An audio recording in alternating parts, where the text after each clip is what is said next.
You know, welcome back, guys. This is Voymonk doing a video voiceover. And this particular voiceover, I wanted to talk about love. Because it seems to be a very popular topic in many different ways, for a lot of different ways. Now, when you say the term love, obviously the song comes in your head. Hadaway, what is love? Baby, don't hurt me. But I really hope I don't get a strike just for doing that. But what is love? What is the purpose of it? Why is it haunt us, terrify us, drive us crazy, puts us in a place sometimes that's very hard to get out of? I stole that from somewhere, I don't remember where, but the point being is that what is love and its meaning, and why does it fill our lives and consume most of anything and everything that we do? I don't have any answers, and I'm not here to critique socially or explain anything, but I'm just here giving my perspective. My perspective is that when it comes to love, real love, and especially how it's changed, I think real love is about commitment. It's about dedicating yourself to someone and having someone who's dedicated to you beyond any materialistic benefit. For the most part, that's how I view love. I think love can also manifest in terms of certain behavior that is a symbol and represents that love. And some people would say that without that, you don't really have love. I'm not here to pontificate or tell anybody what is or isn't, what is true or not true. I just know for myself that I think when it comes to love, I don't see it as much as an obligation, because I don't think a person can be expected to love. I don't think that real love is, well, I wouldn't say it's not conditional. I mean, there are obviously conditions to most, if not all things. I mean, I'm not sure that it's possible to love someone who doesn't really love you. I'm sure there's psychological reasoning and everything like that else around it, but more to the point, when I think of love, I think of spending your time with someone or something, maybe. Although I don't think loving a thing technically, at least for me, would be love.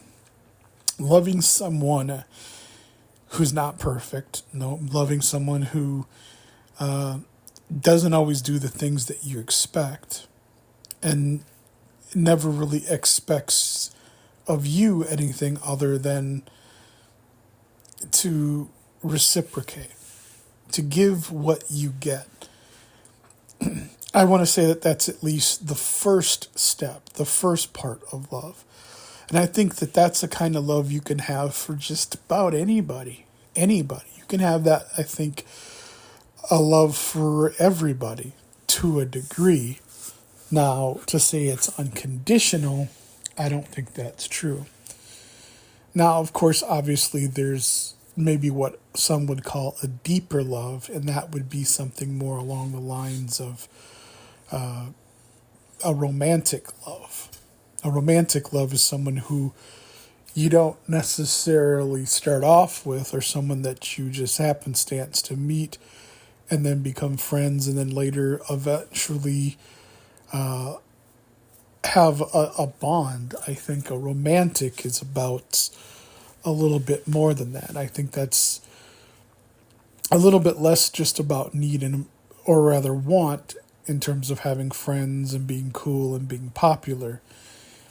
And I think when it comes to a romantic love, I think that's more about finding someone who you feel is your,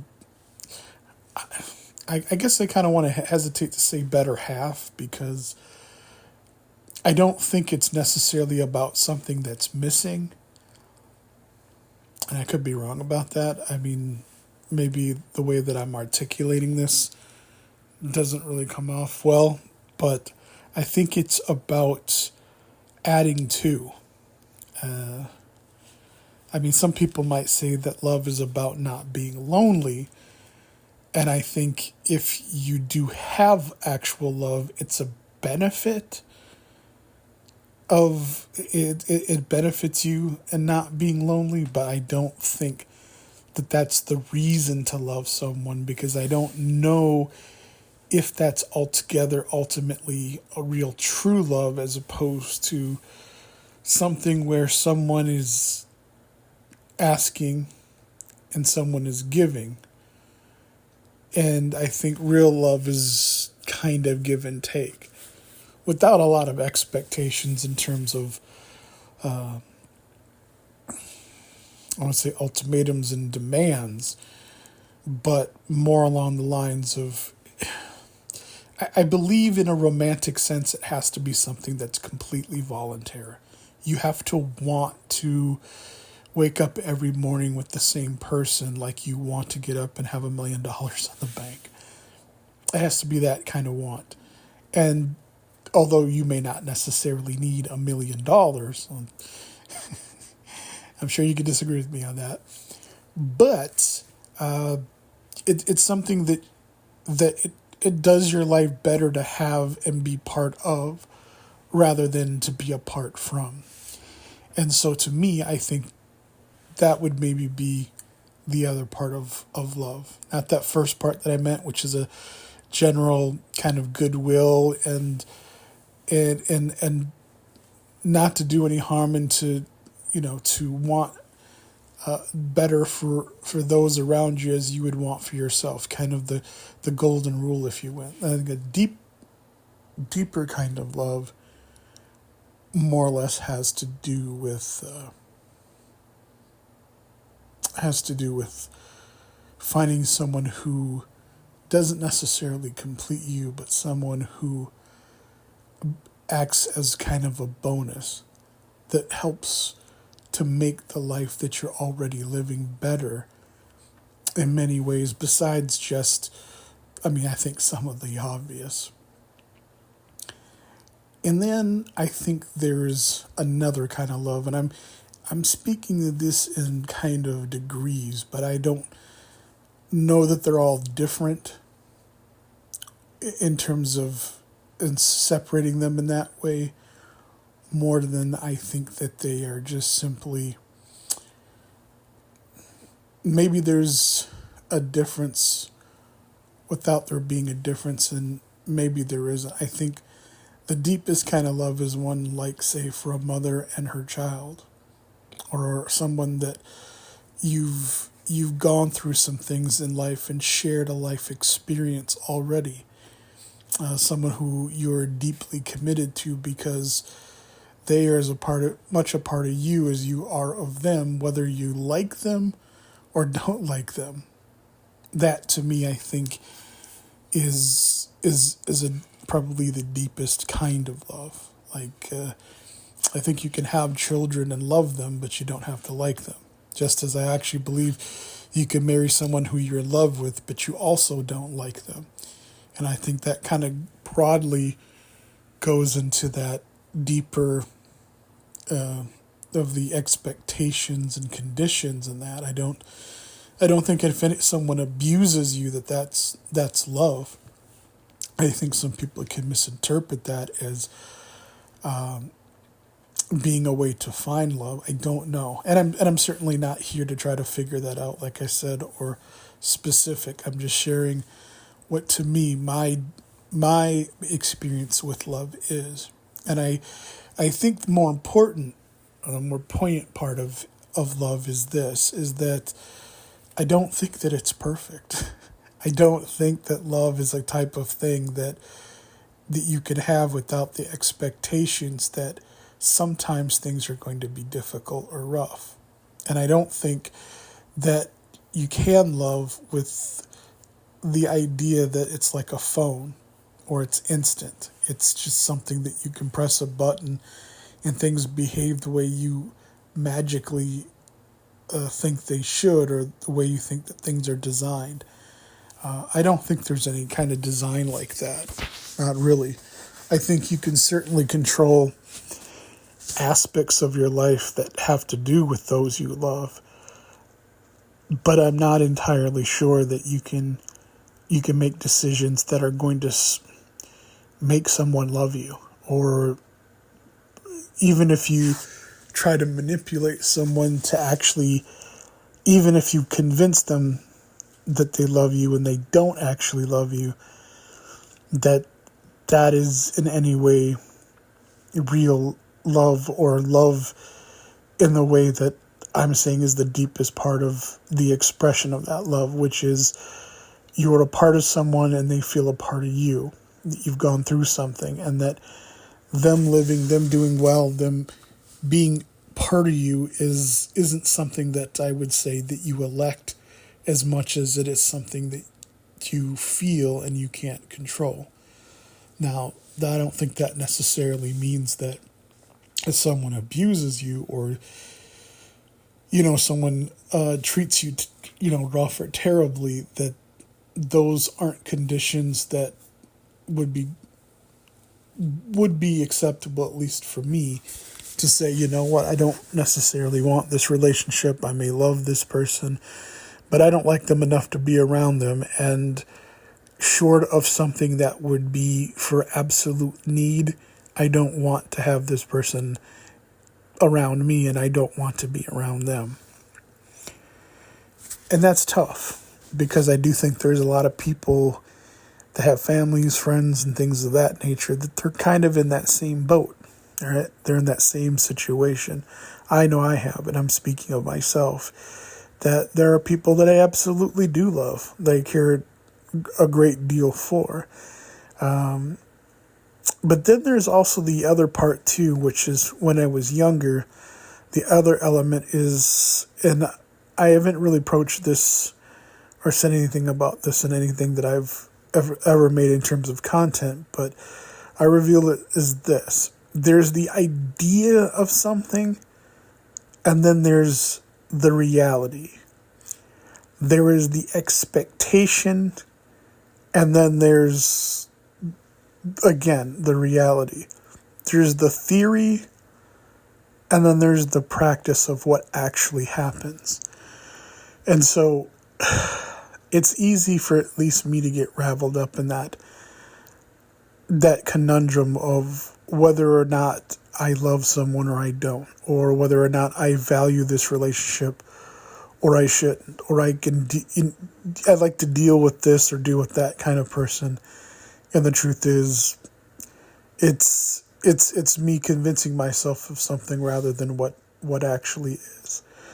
I've talked about love in a romantic sense, and I think for me the bigger lessons kind of came from, one, I don't think I could ever be with someone unless I knew who I was, number one.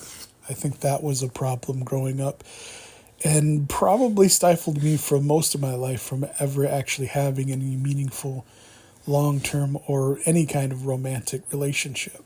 That's just the truth. But the other part of it is then knowing who I am and how that matches up with who maybe I would want. Right? Remember, going back to what I said, what you want isn't always what you should have. I've said that before. Or the idea of something versus what something actually is. I think sometimes people equate beauty as something that they want, but quickly then learn to find out, beauty is subjective, and beauty fades. Beauty is absolutely not the most important.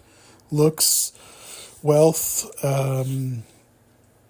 material things, those things go away. They only have value. They only have as much value as what you and other people are willing to put into them. And quite frankly, honestly, if you learn, I think, is that some of the things that other people want aren't going to always necessarily be the things that you want.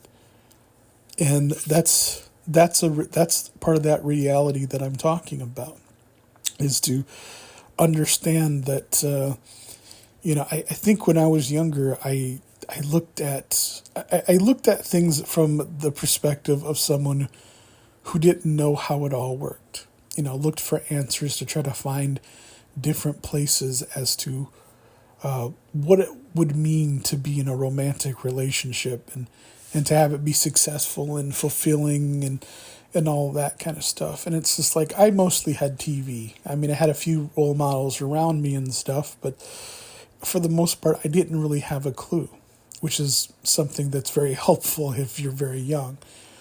But I think the thing that I learned most of the time is that, I mean, I never approached girls. I was too afraid to even say hello, much less ask anyone on a date, or, mingle with the crowd, because I had an anxiety. I had a huge problem dealing with other people.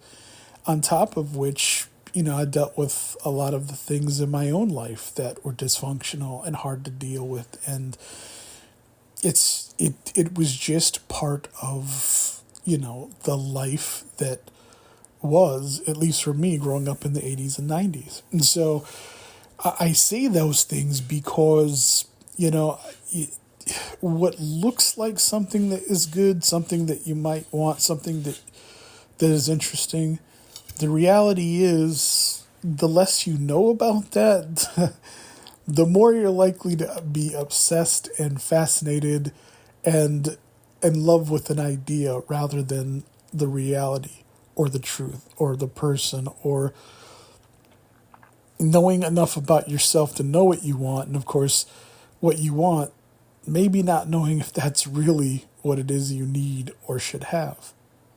Hopefully that really makes sense, because that's where I am, and that's where I was, and that's where I sit right now, here talking to you. And that it's rough. I said, I don't have any answers. I don't have any advice. I'm just sharing to you my thoughts on love. And let's be honest. There's a lot of material on love. Who wrote the book of love? I mean, who wrote the library? Right, song after song after song. I mean, if we're not basically watching a lot of things that are interesting to us for a lot of other different ways, I would say love is really, whether it's actually really what we're looking for or not, seems to be the thing that's really on top in terms of importance. And it's like I said, I think it's easy to just really kind of get confused. Never, to say nothing about people that actually have gone much further than I have been in relationships and marriages and things like that don't work out. I mean, I don't have any answers, and I don't know why those things don't work. I've seen probably as much as most people. I've observed a lot of things, real and imagined, and it's tough. So that's why I said that in terms of love, I think there are different things that, like I said, general love, romantic love, and then that deep love that I don't think it comes with the traps or the confusion about whether you do or you don't. I think if you know you love someone or something, it's not a question, because it's part of who you are. I think when it comes to romantic love, or loves that, as far as friends, relationships in that regard, it doesn't always have to be romantic. It could be just a platonic friend or someone who's a best friend. I mean, these are relationships that you can take them or leave them. And sometimes it's easier to leave them. Sometimes it's not. Sometimes it's easier to love than it is to like. And I think that can be a trapping too, because it's wanting the best for someone even if they don't necessarily want all the things that you want or like all the things that you like. And I think I think there's a lot to ask as far as that is concerned, because that third example that I gave in terms of a deep love, I think that kind of love can be truly exhausting as well. And I think love in general, relationships overall, can be chaotic and very, very a lot of things. Dangerous, loving, wonderful.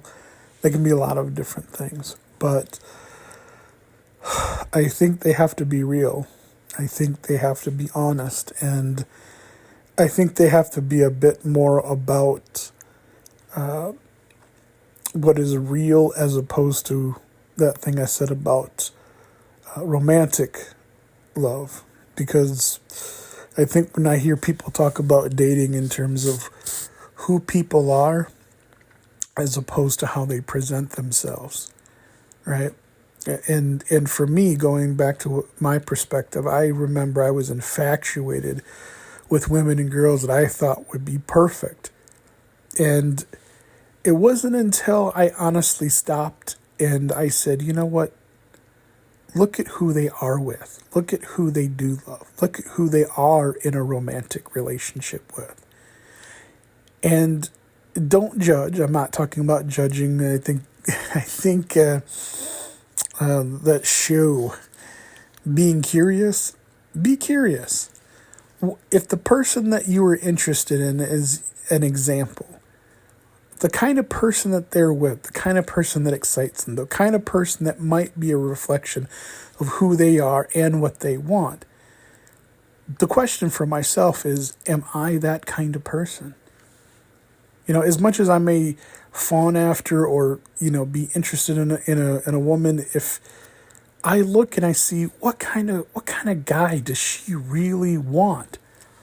And then I ask myself, is that the kind of guy I want to be for her? And if I did, or I do, and I think there were different times that I probably convinced myself that I could be, or I would, or whatever. I don't.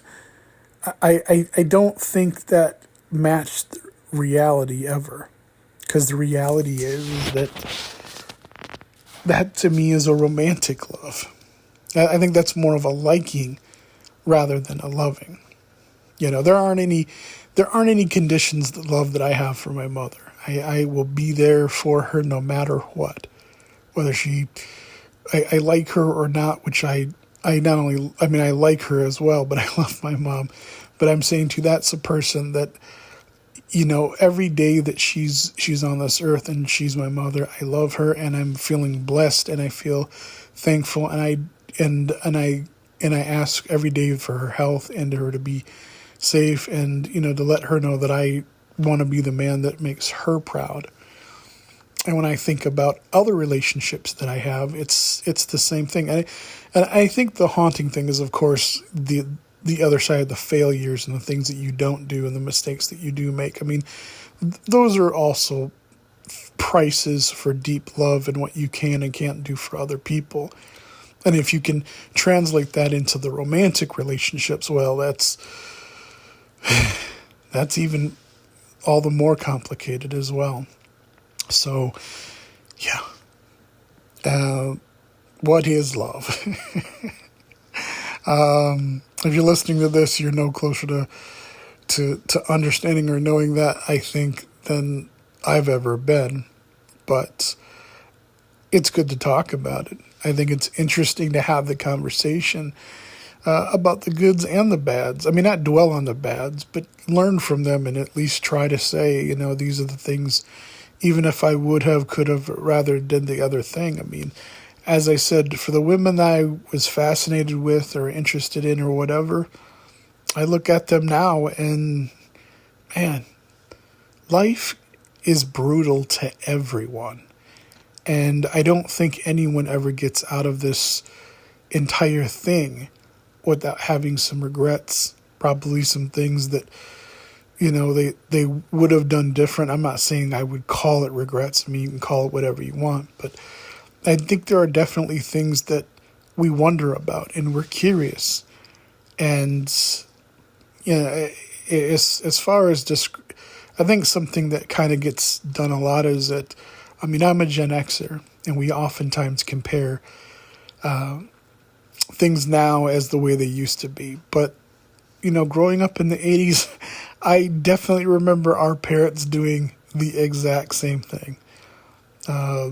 And for better or worse, some things get better, some things get worse. But like I said, I'm not here for any social commentary. I'm just simply saying that, this is part of the thing of life. Not necessarily to dwell on, but it's certainly something to have a conversation about, something to say, what is love? What is love really? And I think, as opposed to getting philosophical about it or having some kind of rules or expectations, it's just, something that I consider, and that's why I decided to do this video voiceover talking about it, because life is tough. And I think the thing I have in terms of now, as far as the younger generation, is that whether it's better or worse, I think it can be difficult, because I think a lot of expectations are different now than they used to be. And I'm not saying that's a good or a bad thing. I think the difference is that now, I guess I put it as kind of like the TV channels growing up. You had three different networks, and if you didn't have cable, that's what was on TV. So you had to learn to love and like certain things, whether they were as great or weren't, because that's what was in front of you, right? Despite the fact that, obviously people that were born then are older now, but I think there's also to the what you have. I think in the previous generations, like in the 50s and 60s, I mean, they didn't even have televisions, right? So the kinds of things that you would have had to do to be social, right? To do this thing that we're doing right here, as far as have a conversation, you might have to go bowling or something, right? Go bowling, or go down to the local soda jerk or something like that. Get yourself a ice cream at the, drive-in or something like that. I mean, it's different. And so I think now, in terms of dating, I mean, there's so many different options, and I'm not saying that that's a bad thing, I'm not, whatever, but I think I think the scale is different. And so when I think of, especially now, love and finding meaning and all that stuff, I'm not envious of those who are going through what a lot of people went through in the 80s and 90s and still now, to going forward. Yeah, because I think for me, it has to come down to needing, loving, wanting to take care of someone else, someone who's truly, authentically themselves, and really someone that you want to be a part of your life, and they yours. That, I think, is what love is the not necessarily always being so preoccupied with the idea, but more certain about who you are, and more certain about who it is you want, because you know who you are, and finding that life, finding that love, finding that value, and building on it. I mean, I think it takes an investment of your time, which is the most important thing that you have. And for me, I think I'm more than a little bit frugal when it comes to my time in terms of that department, because it's scary. It's terrifying. And I don't know. I think for as little bit of experience that I have had with love, And maybe it's just me, but what is love? It's terrifying. That's what it is. At least for me. But that's going to do it for this Voymonk video voiceover. Hopefully you like what you heard. Hopefully you like to share. And if you've got some ideas and some comments, please put them down. And yeah, I'd like to hear your story. I'd like to hear what you have to say and in terms of that on your own terms. So until the next time, take care.